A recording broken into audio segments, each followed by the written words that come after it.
lot of good advantage also. फिर एक brand name PIA establish.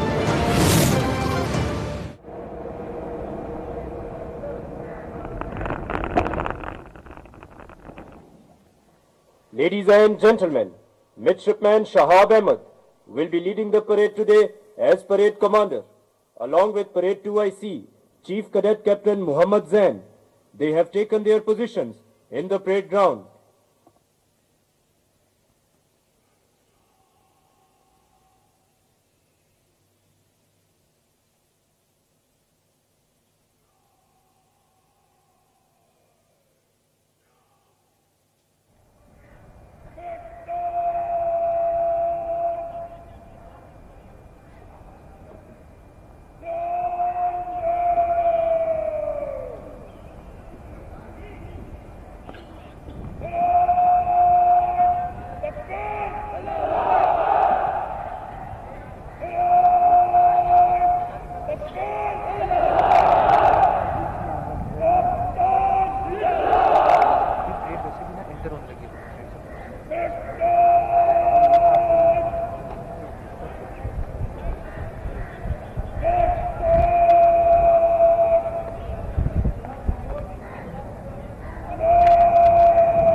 Ladies and gentlemen, cadets platoons are now marching in.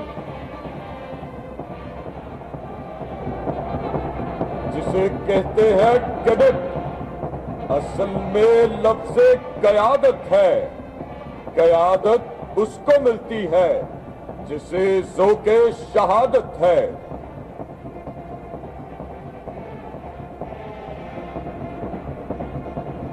ए वतन तूने पुकारा तो लहू खौल उठा, तेरे बेटे तेरे जाबाज चले आते हैं। हमने रोंदा है बयाबानों को, सहराओं को, हम जो बढ़ते हैं तो बढ़ते ही चले जाते हैं।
Ladies and gentlemen, the commissioning term is now marching in.